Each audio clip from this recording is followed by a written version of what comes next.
అందరికీ నమస్కారం. నేను రమ. ఈ రోజు మనతో ఉన్నారు ప్రముఖ ఆధ్యాత్మికవేత్త, జ్యోతిష పండితులు, దత్తాత్రేయ గణపతి ఉపాసకులు మరియు అమ్మవారి సేవకులు బ్రహ్మశ్రీ మురళీధర్ శర్మ గురువు గారు ఉన్నారు. ద్వాదశ రాశుల వారందరికీ ఏ విధంగా ఉంటుంది, ఎటువంటి జాగ్రత్తలు తీసుకోవాలనేది గురుగారితో మాట్లాడి తెలుసుకుందాం. నమస్తే గురుగారు. మహాదేవ శ్రీమాత్రే నమః. ద్వాదశ రాశుల వారందరికీ కూడా ఏ విధంగా ఉంటుంది, ఎటువంటి జాగ్రత్తలు తీసుకోవాలనేది తెలియజేయండి. ముందుగా ఈ నెల గ్రహస్థితి ఏ విధంగా ఉంది గురుగారు? తప్పకుండా అమ్మా. అందరిలాగా అందరి లెక్క అనేటువంటిది ఉండదు. నేను ఒకటే చెప్తున్నాను, నన్ను కలవక ముందు నన్ను కలిసిన తర్వాత అనేటువంటిది ఇది ఒక బ్రాండ్. అది నన్ను కలవాలి అంటే వాళ్ళ అదృష్టవంతులై ఉండాలి. అది ఖచ్చితంగా నేను చెప్తున్నాను. ఎందుకంటే ఏదో బాగా లేనిది బాగుంది అని చెప్పడం, బాగున్నది బాగా లేనిది అని చెప్పడం నాకు అనవసరము. సో వాస్తవానికి దగ్గరగా చెప్తాను అంతే. సో నిన్న కూడా డైరెక్ట్ అపాయింట్మెంట్ ఆయన తను వచ్చి తను ఎంత షాక్ అయిందంటే తన జీవితంలో జరిగినటువంటి సంఘటనతో సహా తనకు పోలీస్ కేసు అయినటువంటి విషయం కానీ, తనకు జరుగుతున్నటువంటి సిచ్యువేషన్ కానీ, గత కొన్ని రోజుల నుంచి ఏ విధంగా ఉందనేటువంటి విషయం కానీ ప్రతిదీ పిన్ టు పిన్ ఆయన చెప్పకముందే నేను చెప్పే వరకు ఆయన పూర్తి షాక్ అయిపోయాడు ఆయన. సో మన దగ్గరకు వచ్చే అపాయింట్మెంట్స్ అందరూ అలానే 100% అది వారి అదృష్టవంతులు. అంతే. నన్ను కలవక ముందు నన్ను కలిసిన తర్వాత అనేటువంటిది వట్టి విషయం కాదు. మరి ఆంగ్ల సంవత్సరానికి సంబంధించి మిగిలినటువంటి 6 నెలలు ఉన్నవి. August, September, October, November, December. ఈ 6 నెలలు కూడా కంప్లీట్ గా కూడా మనకు రాహు పరిపాలించేటువంటి పరిస్థితి, గురువు పరిపాలించేటువంటి పరిస్థితి. గురువు ఆగస్టు 4వ తారీఖు రోజు నాడు మనకు పుష్యమి నక్షత్రానికి రావడం ద్వారా ఎవరికైతే బాగా లేవు, ఇబ్బందులు ఉన్నాయో అప్పటి నుంచి అద్భుతమైనటువంటి ఫలితాలు ఉంటవి. వెళ్తున్నాడు 24వ తారీఖు. వక్ర దృష్టి, తను ఉన్నటువంటి మీనం నుండి కుంభాన్ని చూస్తున్నాడు.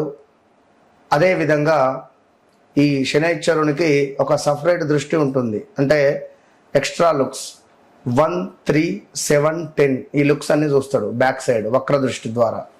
ఇక అదేవిధంగా గురుడు, సూర్యుడు కలవబోతున్నారు. ఈ శుక్రగ్రహము పోయి కేతుతో కలుస్తున్నది. సో అదేవిధంగా బుధుడు కూడా వక్ర దృష్టికి వెళ్తున్నాడు. కర్కాటకంలో ఉన్న బుధగ్రహము ఈ యొక్క మిథునాన్ని వక్ర దృష్టితో చూడడం ద్వారా మరి ద్వాదశ రాశులలో ఎవరికి ఏ విధంగా ఉండబోతున్నది, ముఖ్యంగా భారతదేశానికి సంబంధించి పెను సంచలనాలు ఉండబోతున్నవి. భూకంపాలు కావచ్చును, తుఫాన్లు కావచ్చును, భారీ వరదలు కావచ్చును, కొండ చర్యలు విరిగేటువంటి పరిస్థితులు కావచ్చును. ఈ మనకు సైనికులు ఉంటారు, సైనికులకు సంబంధించినటువంటి వార్తలు అధికంగా మనము వినేటువంటి పరిస్థితి ఉంటుంది తరచూ కూడా. సో తెలుగు రాష్ట్రాలు కావచ్చును, మిగిలిన రాష్ట్రాలకు సంబంధించినటువంటి గవర్నమెంట్స్లలో కొంత వాదనలు ఉండే పరిస్థితులు, అదేవిధంగా కొంతమేర ఒక పెద్ద పార్టీ రిలేటెడ్ వారు కొంత డౌన్ఫాల్ అయ్యేటువంటి పరిస్థితులు కూడా గోచరిస్తూ ఉన్నవి. ఇక సినీ ఇండస్ట్రీలో చూసుకున్నట్టయితే రాబోయే 6 నెలలలో పెను సంచలనాలు అంటే మరీ ముఖ్యంగా ఒక పేరు ప్రఖ్యాతలు ఉన్నటువంటి ఒక డైరెక్టర్ ఇంట్లో ఒక విషాదం కావచ్చును, అదేవిధంగా ఒక మంచి ఇండస్ట్రీలో ఇప్పుడిప్పుడు వచ్చినటువంటి ఒక హీరోయిన్కు కొంత పర్సనల్ విషయాలు కొన్ని బయటికి వచ్చేటువంటి పరిస్థితులు కావచ్చును. ఇలాంటివి చాలా అద్భుతమైనటువంటివి. కొన్ని ప్లస్లు ఉన్నవి, కొన్ని మైనస్లు ఉన్నవి. సో ఓవరాల్గా ద్వాదశ రాశులకు ఇప్పుడు ఇక్కడ మనం చెప్పేది గోచార ఫలితాలు. గ్రహచారము, గోచారము రెండు కూడా 2 కళ్ళ లాంటివి. సో మేషము నుండి మీనం వరకు కూడా మరి ఈ యొక్క రాశులలో నేను చెప్పేటువంటిది ఒకటే విషయము, మీ వ్యక్తిగత జాతక రీత్యా నడిచే దశ అంతర్దశలు ఏ విధంగా ఉన్నాయి అనేది చూయించుకుండి దానికి సంబంధించి ఏ సమయంలో మీకు ఏ పని అవుతుంది, ఏ సమయంలో ఏ పని కాదు.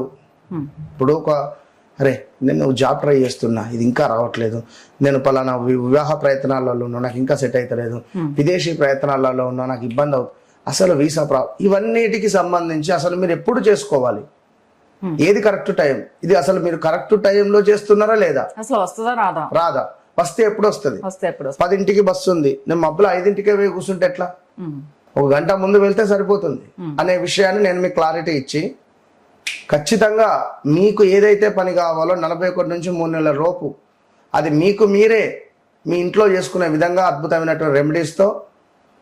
అందుకే చెప్తా, నన్ను కలవక ముందు నన్ను కలిసిన తర్వాత అనేటువంటిది మీరు ఆర్డినరీ మనుషులు కావాల్సిన ఎక్స్ట్రాడినరీ మనుషులుగా తీర్చిదిద్దేటువంటి బాధ్యత నాది.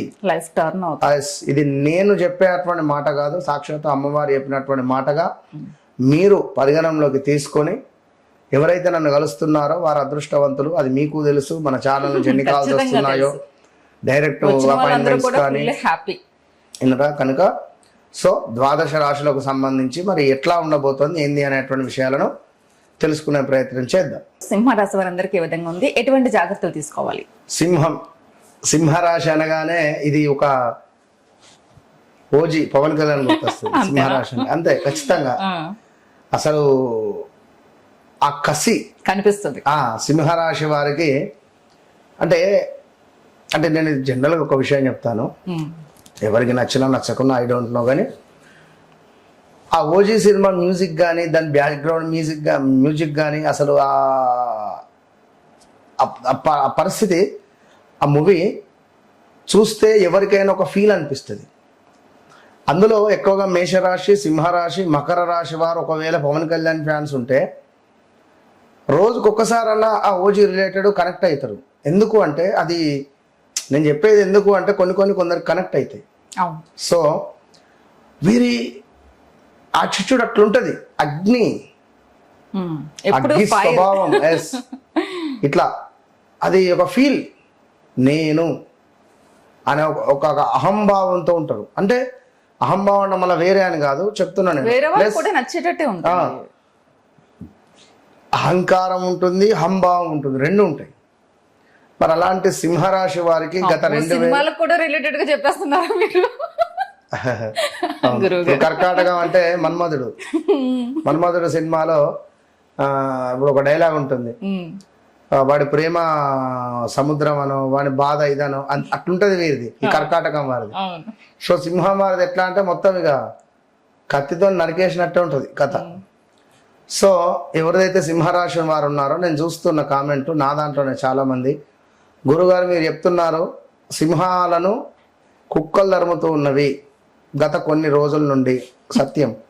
2025 మార్చి ఏప్రిల్ నుండి కూడా వీరి పరిస్థితి అస్సలు బాలేదు. పేరుకే సింహరాశి, పిల్లి కంటే అధ్వానం అయిపోయింది వీరి పరిస్థితి.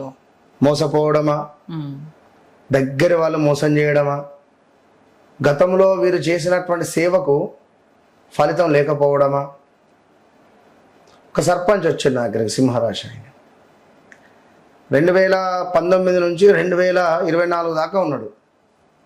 ఎప్పుడైతే 24 ఎలక్షన్స్ వచ్చి చేంజ్ అయిపోయిందో ఇక అప్పటి నుండి అసలు ఈయన దేకుడే లేదట పాపం. గుడి మంచి పెద్ద గుడి, పాత గుడి ఉంటే దాన్ని అద్భుతంగా చేయించడం జరిగింది. ఇంకా వేరే కొన్ని విషయాలలో చాలా డౌన్ఫాల్ అవ్వడం కానీ, వేరే ఇంకా రోడ్లు వేపియడం కానీ, రోడ్లు అసలు అక్కడ దేవాలయానికి రోడ్డు పర్మిషన్ లేకుంటే కూడా రోడ్డు పర్మిషన్ తెప్పించి మరి వారు రోడ్లు వేయించి మంచి పెద్ద స్ట్రీట్ లైట్స్ పెట్టించాడట అతను, అద్భుతంగా చేయించిండు. ఇప్పుడు విలువ లేదట పాపం ఆయనకు. అట్లా ఉన్నది, అంటే గ్రహస్థితి అట్లా ఉంటుంది ఏకదమ్. కానీ సింహరాశి వారు తట్టుకోలేరు చాలా. వీరు మనం కర్కాటక రాశి వారు సెన్సిటివ్ అనుకుంటాం, కానీ వారికంటే ఇంకా సెన్సిటివ్ వీళ్ళు. ఐస్ క్రీమ్ లాగా బయటికి హుందాగా ఉంటారు. అంటే ఇప్పుడు ఒక పర్వతం చూస్తే ఏమనిపిస్తుంది, ఎంత ఎత్తున్నది, ఇది ఎక్కగలుగుతామా. కానీ అది మంచు పర్వతం అయితే ముట్టుకుంటే చల్లగా ఉంటది.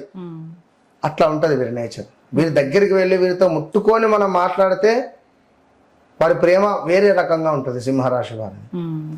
సో దూరం నుంచి చూస్తే తెలివని ఒక అది ఉంటుంది. ఎందుకంటే అధికారం చెలాయించాలని కానీ, కొంత ఆధిపత్యం చెలాయించాలని కానీ, నా మాటే సాగాలని కానీ, స్ట్రేట్ ఫార్వర్డ్నెస్ చెప్పడం కానీ కొన్ని వీరి లోపల ఉంటాయి. కానీ వీరు అధికంగా ఆధ్యాత్మికం వైపు బాగా కనెక్ట్ అయి ఉంటారు.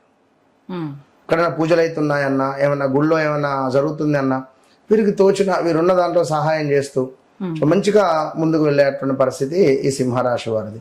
మరి గతంలో చూసుకుంటే స్థాన చలనాలు కానీ, ప్రదేశ మార్పులు కానీ, కష్టపడినటువంటి దానికి ఫలితం లేకుండా పోవడం కానీ, కొంతమేర మంచి పేరున్నటువంటి మీది ఒక్కసారిగా ఆ పేరు ఖరాబ్ అయిపోవడం కానీ, అదేవిధంగా కొంత కోర్టు పోలీసు రిలేటెడ్ పాత అప్పులు ఏవైతే ఉన్నాయో వారు కొంత ఇబ్బందిగా మిమ్మల్ని పెట్టడం కానీ, మీకు వచ్చేటి ఏమో రావట్లేదు,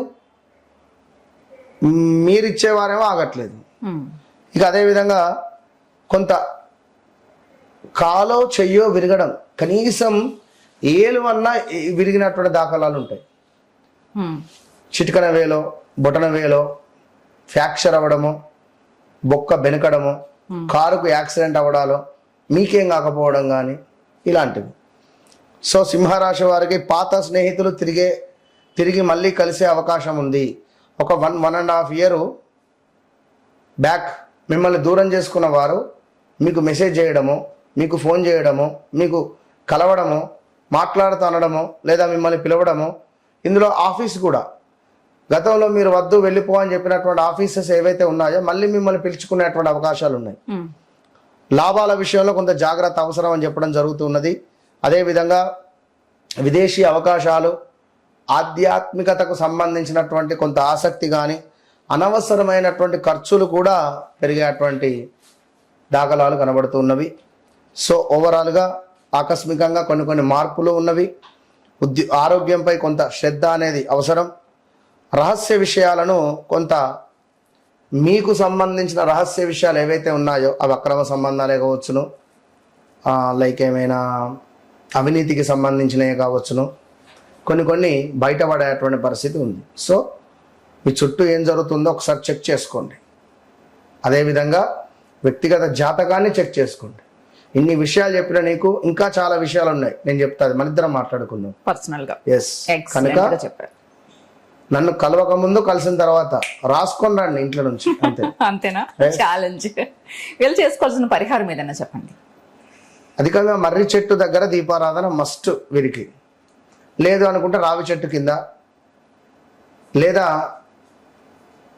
అరటి చెట్టుకు పసుపు దారాన్ని కట్టండి. ఒకరోజు కట్టి దాన్ని తీసి మీ చేతికి కట్టుకోండి. అరిటాకులను కుదిరితే ఎక్కడైనా డొనేట్ చేసే ప్రయత్నం చేయండి, హోటల్లోనో ఎక్కడైనా. ఓకే, మంచిగుంటుంది. నమస్తే.